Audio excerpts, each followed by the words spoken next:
In 2015, Xi Jinping gave an opening speech at the CCP School of Government. In his speech, he encouraged county mayors to study the examples of 6 famous government officials in ancient China.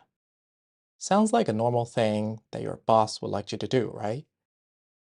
To make the point, Xi Jinping's speechwriter must have picked immaculate figures without any controversy from a historical perspective. Figures like Bao Zheng and Hai Rui were obvious choices since they paralleled Xi Jinping's war against corruption. The others, like Cao Yuanming and Zheng Banqiao, were Francis Bacon-style polymath, well known not only for their integrity, but also their artistic achievements and philosophical influence. An outlier to this carefully curated emblem of ancient oracles is Wang Anshi. In fact, he is the very first one on Xi Jinping's list. A great intellectual and a capable government official as he is, Wang Anshi was considered a radical, someone his colleagues at the court tried to stay away from. His famous reform, the Xining New Policies, roughly between 1069 and 1085, drew so much criticism that the policies were thrown away as soon as he stepped down.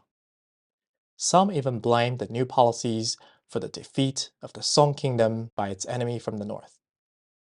But overall, public opinion towards Wang Anshi has softened quite a bit since the 12th century. Although Mao Zedong, equally rebellious figure, dismissed his reform as impractical and lost touch with reality.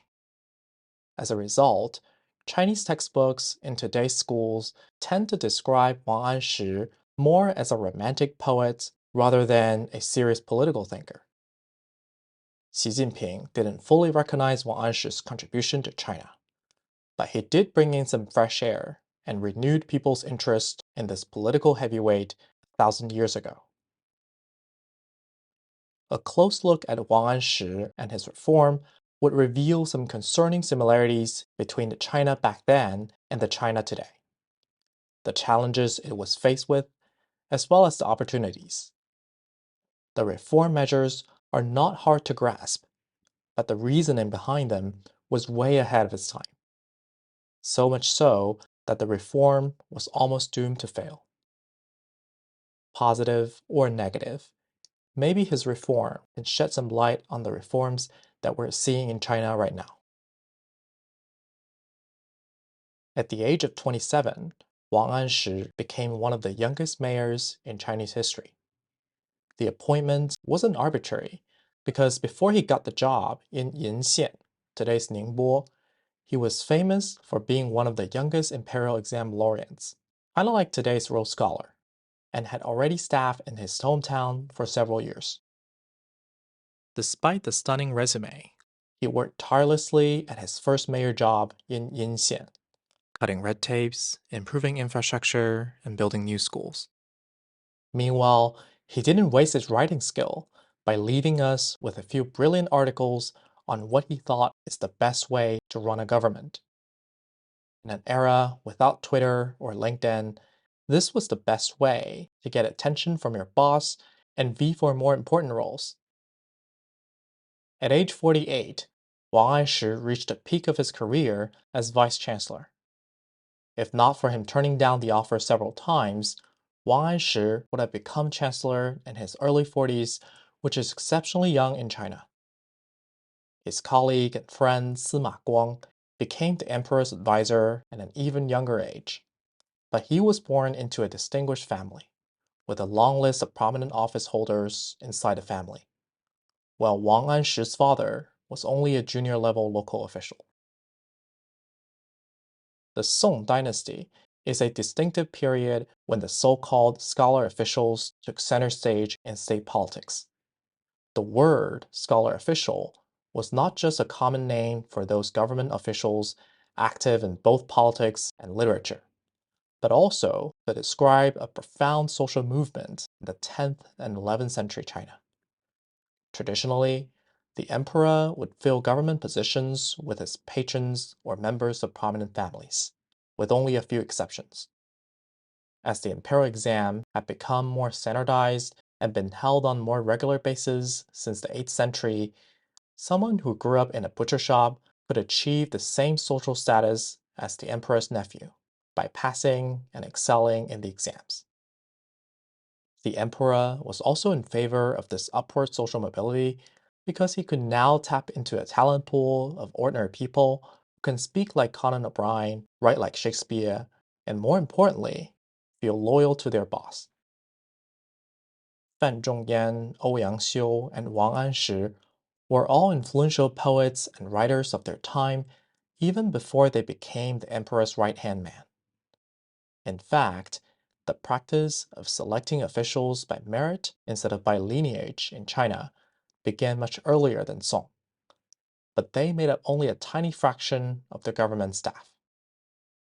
In the Islamic world around the same time, there were extraordinary figures like Nizam al-Mulk and Samuel Nahajit who could well fit into the criteria of scholar officials. But neither the Seljuk Empire nor the Caliphate of Cordoba saw scholar officials as an elite class, dominating the court generation after generation. We're not talking about an early version of check and balance against the emperor like parliamentarism in medieval Europe. The power of the scholar officials still depended on consent given by the emperor. But because now they ran all parts of the political machine, they can often talk the emperor into the policy of their favor. In the 11th century, the Song dynasty emerged as the richest and most populous country on the planet. Although the Middle Kingdom lost most of its territory north of the Yellow River to Liao and Xixia, the kingdom of Song recovered quickly from the ashes of war and saw healthy economic growth, further refinement of the imperial exam, and great achievements in both science and art. Landscape art, as we know it, started from the Northern Song period. Same goes for great inventions such as typography and compass. Essentially, the war-torn country suddenly found itself in an unprecedented boom. It was against this backdrop that Wang Anshi stepped into national politics. Now, as vice chancellor, he had the opportunity to implement nationwide some of the reform measures he took back in Yinxian. Wang Anshi's reform was carried out at the right time, because after decades of growth, the Song economy was losing steam and side effects started to show.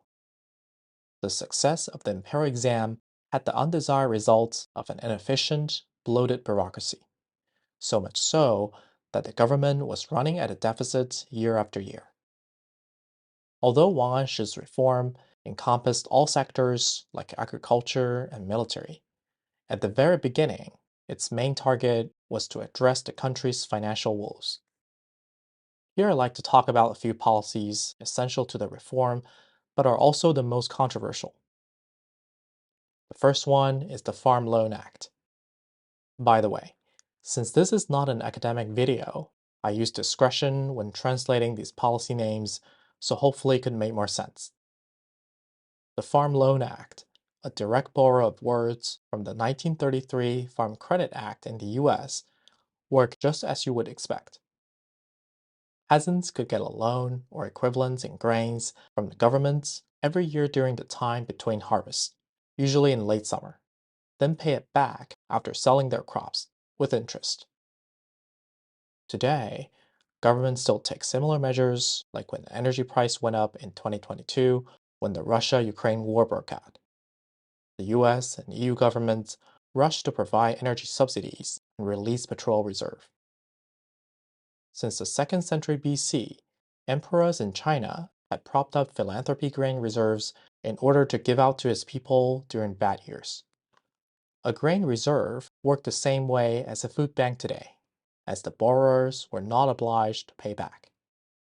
The fact that it's free means it's largely dependent on the emperor's generosity, and without any limit on what a government can and cannot do, the reserve was often embezzled or misappropriated for other purposes. Wang Anshi wasn't the first one to recognize the problem, but he was the first who tried to tackle the problem at its root. He believed it's not an agricultural production issue, but a productivity issue. If a peasant yelled from its land for what it's worth and barely catch up on his debt, then he would simply give up farming. However, he might change his mind if the government can lend him some money to get through. He might even be incentivized to increase production because after selling his crops and paying back the loans plus interest, he could take home some extra money. Together with the huge network of porters, merchants, and store owners in the countryside, they became what we would call a common market. A peasant is now a participant of the market instead of just a standalone producer. Song's relatively laissez-faire atmosphere led to what many people refer to as a commercial revolution. The first paper money was introduced in the 11th century during the early Song period, although it didn't last very long. Like the Roman Empire, China began to see inflation as a result of intensive economic activities. The Romans diluted their denarius by partially making them with cheaper, less expensive metals.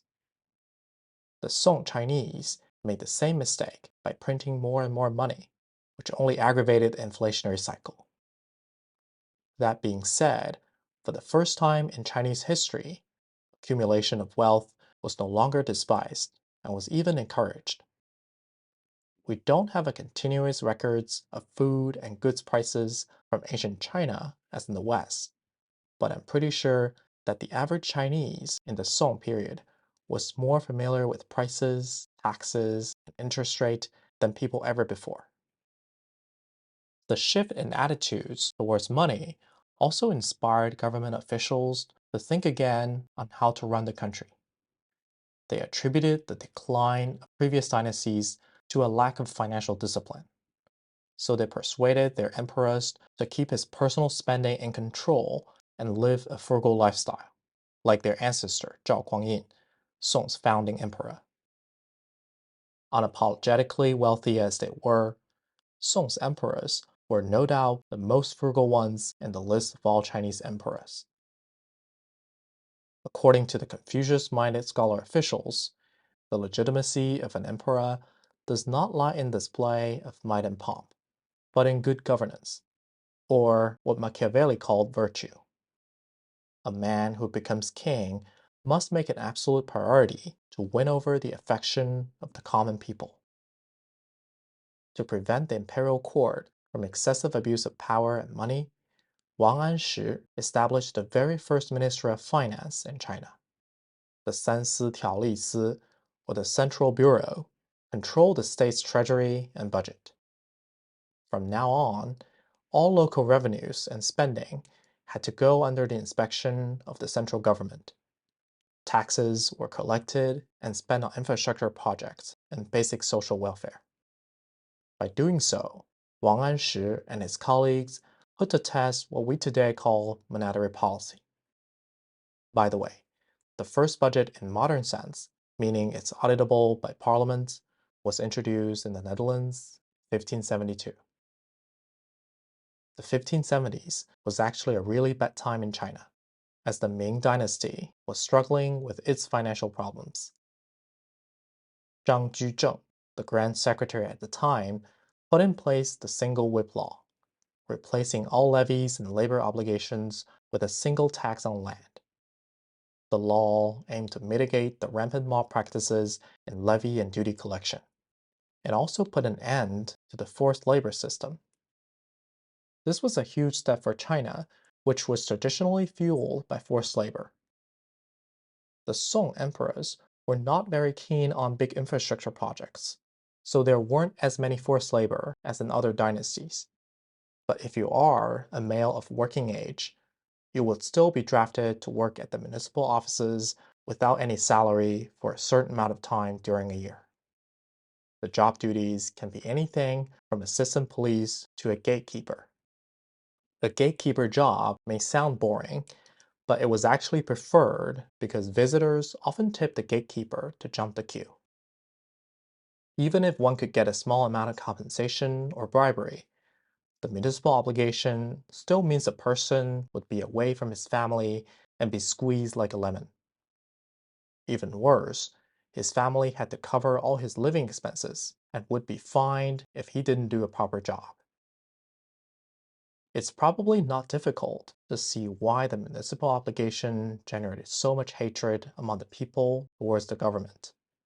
But at the same time, it wasn't inconceivable for an emperor to achieve his goal by turning its subjects into temporary slaves, as had been the case for hundreds of years.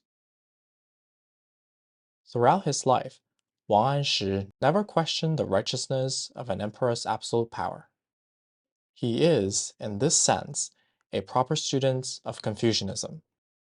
But within Confucianism, he leaned towards the more progressive end of the spectrum. In this school of thought, exemplified by Mengzi, one should be loyal to the king or emperor only if he is kind to his people and doesn't take their reverence for granted. As his counselors, the scholar officials have the duty to teach their emperor to behave and stay away from all evils. In Wang Anshi's eyes, forcing people to work is the biggest evil of all. During harvest season, the absence of a male family member, even for a few weeks, could be devastating. There were more families that went desperate due to municipal obligation than due to natural disasters. People hated municipal obligation not only because it's painful, but also because it's unfair, as it burdened the poor more than the rich. For example, a family with 2 sons and 5 acres of farmland was obligated to send one of their sons for municipal service. The same goes for a rich family with 2 sons but had 50 acres of land. Obviously, the burden on these two families were unequal. Plus, the rich family could usually bribe the commissioner to assign an easy job for their son, creating even more inequality. Normally, you would punish the rich or the crooked commissioner for their wrongdoings, but Wang Anshi's reform did the opposite. He allowed families, rich and poor, to pay a certain amount of money to be exempt from the municipal obligation, legally. The money collected would be used to hire people to fill those positions. More importantly, the rich had to pay more money than the poor, and the amount is calculated based on the family's land and asset, like today's wealth tax. Nobody likes paying taxes, but compared with forced labor, taxation in ancient time was actually more humane. Like a lot of his peers, Wang Anshi was concerned about the widespread poverty and social inequality in China, and he believed that the government has an important role to play in establishing and maintaining fair competition for private enterprise. In the case of 11th century China, that would mean sharing the tax burden fairly across the population at large, rather than throwing it on the back of peasants, the most vulnerable. Wang Shi once said that the Ministry of Finance has the double goal of increasing state revenue while keeping tax low. There's a theory still popular among Chinese that Wang Anshi's reform strengthened the state power at the cost of private sector. But if we go back in time, before the 10th century, there wasn't even a true economy or a private sector. The peasants were not slaves, but their livelihood could be snatched away by the government at any time. Don't get me wrong, the 11th century Chinese economy was far from modern, but it was developed enough for someone like Wang Anshi to look at things from an economic angle, balancing between productivity and efficiency. For example, forcing thousands of peasants to build dams or guard the border is highly efficient, but it would definitely undermine the productivity of the vast rural area. The peasants' self-sufficiency could no longer be sustained under such pressure, leaving them with no option but to sell their land to big landowners and turn into tenant peasants. As a result, they became more vulnerable and more likely to turn against the regime. Ancient Rome, also a predominantly agrarian society, had the same problem. When Rome transitioned from a republic to an empire, its trade and market flourished. The new city riches bought large swaths of land in the rural area, building manors on the land previously owned by individual peasants. And over time, Rome's agricultural foundation became less robust. It was thus more vulnerable to outside attack than it would have been had autonomous peasants been left to defend their field. After the fall of the Roman Empire, Europe was split into an archipelago of small kingdoms, while the authoritarian rule in China, although with high and lows, avoided total destruction and continued to improve itself. Running a political machine like this requires constant tuning and tweaking. And this is what Chinese reformers like Wang Anshi had in mind: an overhaul of the government to avoid being overthrown. Therefore, Wang Anshi's reform began with finance and expanded to other parts of society. To repress anti-government activities and make safer the rural areas, he ordered rural communities to form militarized self-defense groups, basically the first national guard in the world. The system was so effective that it survived until 1949. Another example is war preparation. From the start, the Song dynasty was plagued by a shortage of war horses, because most of the grazing ground north of the Yellow River had been occupied by the Liao kingdom. Wang Anshi encouraged households around the capital to raise war horses because the state's own horse programs were too costly to run. As a return, these households were exempt from taxes. Many saw Wang Anshi's reform as progressive and even has a Keynesian twist to it, although the vice chancellor himself loved traditions and lived like a saint. All of his reforms, economic and social, implies a rational central government and a strong tie between the government and the people. In 1072, he set up market bureaus to regulate the prices of staple commodities, often manipulated by big merchants. Small and medium-sized merchants were also allowed to purchase articles on credit at a rate set by the government. His view on direct intervention and government's visible hand is shared by another famous reformer, Teddy Roosevelt. In fact, Henry Wallace, the agricultural minister under F.D. Roosevelt, had read about Wang Anshi and called him a Chinese New Dealer who lived about 900 years ago. The New Deal accounted for only a fraction of the numerous laws and reforms put into action during America's progressive era. I highly recommend PBS 13-hour documentary on the Roosevelts because it gives you details of how the torch of a progressive agenda was passed from TR to FDR and then to Eleanor Roosevelt.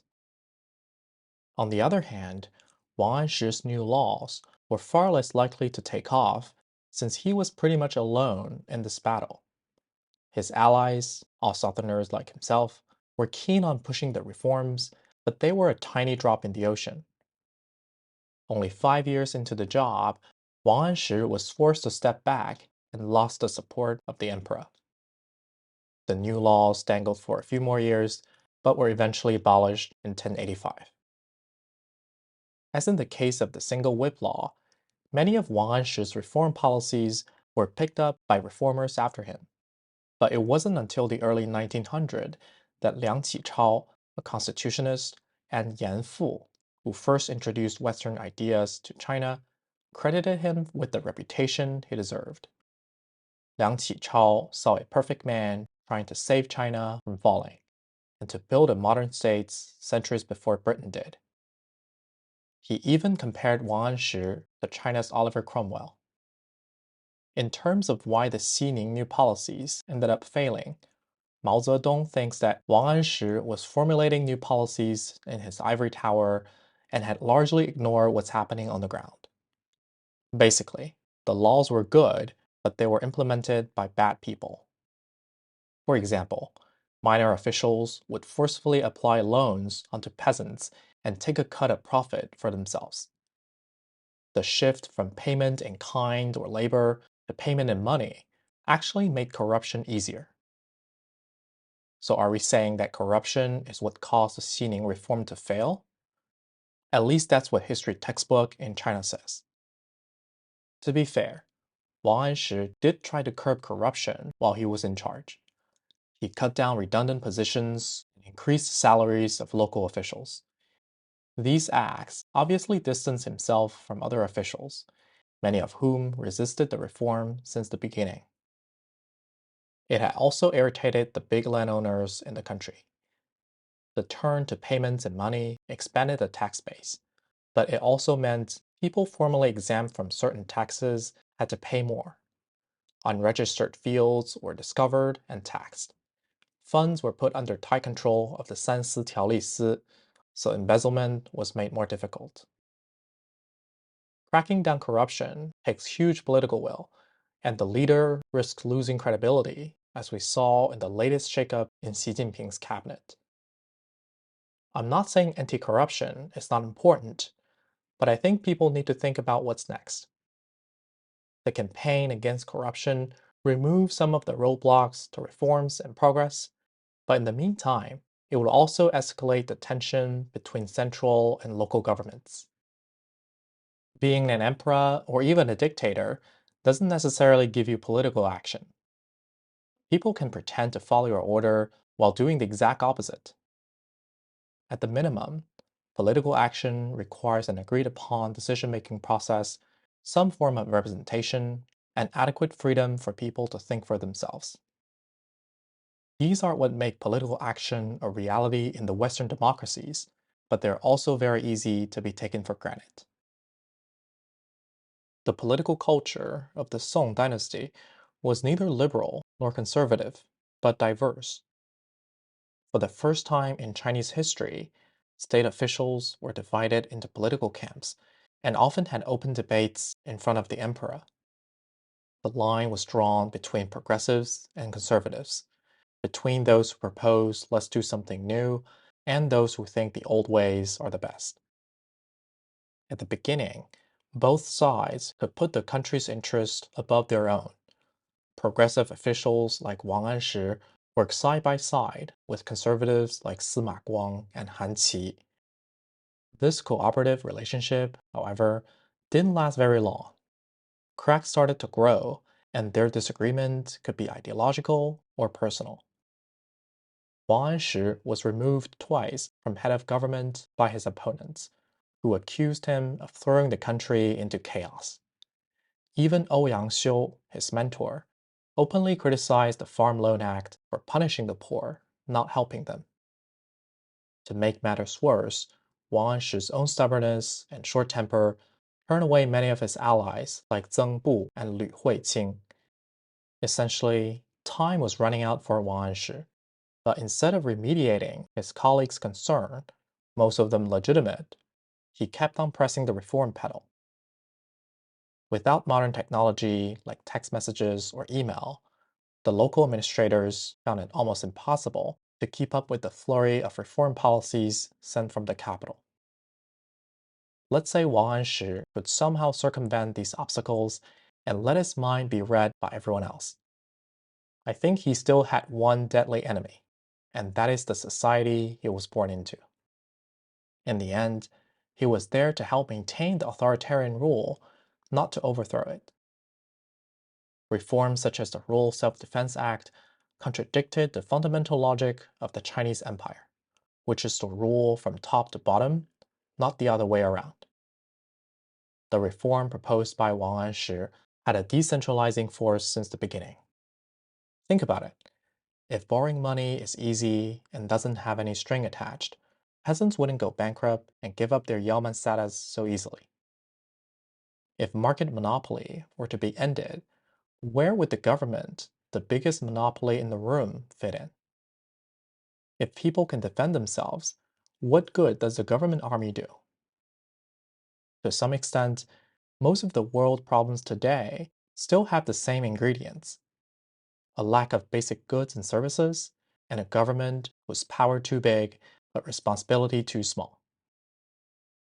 What Wang Shi had in mind 1,000 years ago is a state not ruled by singular use of force and coercion, but by siding itself with public interests and welfare. Jumping to today's China, after years of skepticism, I think more and more scholars started to see Xi Jinping as a serious reformist. Although Xi Jinping likes to label everything he proposed as brand new, like socialism for a new era, dual circulation as a new development model, etc. His agenda, in my opinion, resembles a lot of things Wang Shi did before. He knocked down various interest groups, like the unbridled political police and the self-serving state-owned companies, whom he saw as threat to the party instead of potential allies. His policies sometimes tumbled in the same way as those of Wang Anshi, meaning what he wanted is not what he gets. For example, the energy crunch in 2021 was due to a shortage of coal, which was where most of China's electricity comes from. But deep down, it's because Xi Jinping's grand vision for carbon neutrality overlooked the basic supply and demand of the power generating market. Miracles rarely happened, and the road towards progress is always a minefield. In terms of economy, both Xi Jinping and Wang Anshi stood at the end of the country's economic cycle and had to find ways to keep the country's finance afloat without drastically raising taxes. They both set out to boost efficiency and productivity, because higher circulation of commodities and money means more tax revenues for the state treasury, essentially growing the pie instead of cutting the slice of some and giving it to the others. The primary measure was to stop providing credits or loans to zombie companies, so the more innovative companies can borrow money more easily.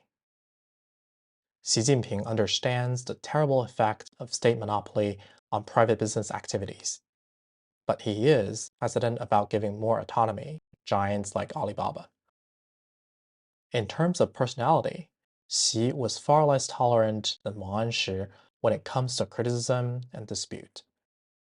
I think it's probably because Xi was conscious about him never finishing middle school due to the Cultural Revolution. He prefers using people who have also been trained on the job like him, not scholars or intellectuals like Li Keqiang. On the bright side, some of the problems faced by Wang Anshi were no longer an issue for today's China. For example, back then, it was impossible to find out who actually needs money and who doesn't. When the Farm Loan Act was first rolled out, families without any need for the money were forced by the local officials to borrow money and had to pay interest. Without any auditing and oversight, the loan, in many people's eyes, had turned into an exploitation. Nowadays, fraud like this is less likely to happen simply because of tax and income records being digital. Data-driven models can further identify who needs money and by how much. As almost every person in China has a smartphone, the central government can pay an individual directly using digital currency, bypassing all intermediates. There are many other things about Wang Anshi I'd like to cover, but this video is running too long, like the frenemy story between him and Sima Guang, his literature achievements, and his turn to Buddhism after retiring from office. Telling those stories make it people a better sense that the Xining reform was just one of the many chapters and highlights of his life. In fact, the ill-fated reform didn't bear any real impact on the Song dynasty after him, and let alone other dynasties. In 1125, only a few decades after Wang Shi died, the Middle Kingdom clashed its spears again with its northern neighbor. Song's advantage in economy and art didn't help him win the war. After Song got invaded and moved its capital to Lin'an, today's Hangzhou, the idea of reform faded into oblivion. The scholar officials were still vocal about politics, but they were satisfied with the status quo and were more interested in art and philosophy than putting anything into action. The homebrewed modernization process of China thus stopped. I'm sure that the leaders of today's China would try all they can to steer the current reform momentum from danger, like a war with Taiwan. But the question is the CCP truly serious about achieving a modern and civic society, or is it just using reform as an excuse for staying longer in power? In other words, what will happen if the reform reaches a point where they may lose absolute control? As in the case of COVID, The CCP couldn't give up the zero COVID policy for fear of losing the righteousness of its absolute control on society at all levels. None of the experts or scientists could talk the CCP leadership out of it, and they must have felt hopeless. But maybe it wasn't all that hopeless. 1,000 years ago, Wang Anshi and like-minded scholar officials launched Chinese politics into a brief but profound moment of change. For centuries, it was seen not as progress, but as a deviation. These quote-unquote troublemakers rejected the notion that a king's power is boundless, and were among the first in China or even the world to promote good governance. Maybe they were right. The fault, dear Brutus, is not in our stars, but in ourselves.